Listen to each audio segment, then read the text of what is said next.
and we'll share a case study of how one lab made $20 million in the last 12 months. If you've been in the dental lab industry in the last decade, you've lived that theory firsthand. The number of labs in the US dropped from over 17,000 to 6,500. But what a lot of lab owners miss is this: if you're still here, you're not just a survivor of collapse, you're standing at the beginning of a golden age. Because what we're watching now isn't the end of dental labs, it's a reorganization. As the North American population is aging and the demand for restorative and cosmetic work is increasing, the competition is getting smaller, and clinicians search harder for reliable lab partners they can trust. The next era belongs to labs that trade repetitive busy work for systems that scale. Labs that differentiate themselves by letting their people focus on craftsmanship, creativity, and support.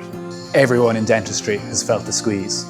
Costs are rising, margins are tightening, and everyone, from your staff to your clients, expect you to do more with less.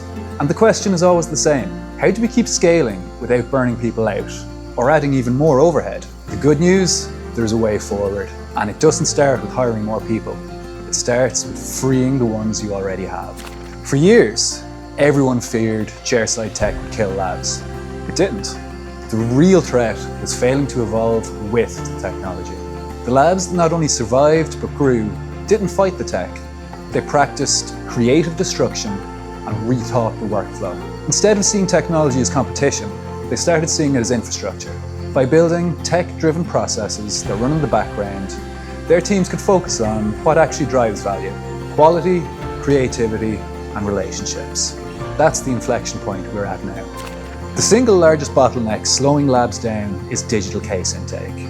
Each new scanner, each new dentist adds another portal, another login, another email chain. Some labs have 3 or 4 people doing nothing but downloading, renaming, and sorting scans every single day. It feels harmless, but it's eating into your margins and blocking your growth. That's where automation changes the game. Modern tools like EviSmart Downloader automatically pull scans from every portal, name them correctly, and drop them in one folder. That way, you can cross-train your team and focus their time on value-generating jobs. Ways to differentiate your lab, like marketing, support, and client education, instead of file hunting. Because automation isn't about replacing people, it's about removing the noise so your people can focus on the important tasks. Let's talk about the labs that are actually growing. Even in this economy, they all share one thing in common. They've built systems that keep everything visible and predictable, so they can scale without any added costs. With workflow automation tools like EviSmart, these labs are freeing up entire workdays each week. By redirecting the hours that would have been spent on admin work, they're now able to focus on things that actually move the needle: marketing, client education, and the artistry that dentists notice. Now, let's address the fear head on. A lot of lab owners worry that automation means replacing people. But the truth is, automation is how you keep your best people doing their best work.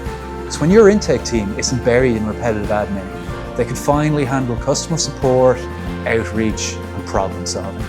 When your senior technicians aren't acting as detectives for missing files, they can focus on design precision and quality assurance. And when your managers aren't babysitting inboxes, they can think strategically on how to grow accounts, expand services, and improve turnaround. Automation doesn't take away from your people, it gives them room to excel. That's how the modern lab scales: people, process, and technology, working in harmony, not competition.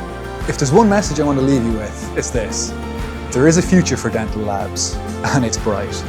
The labs that win this decade won't be the biggest, they'll be the ones who practice creative destruction. The labs who systemize early and use technology as a lever to grow, not a replacement to shrink. Every repetitive task you automate buys back time for your people. Time they can spend creating, connecting, and innovating. That's what turns a lab into a brand. You don't need magic, you need alignment, discipline, and the right tools, already built and ready to deploy. So if you're looking for the next step, start with your intake workflow.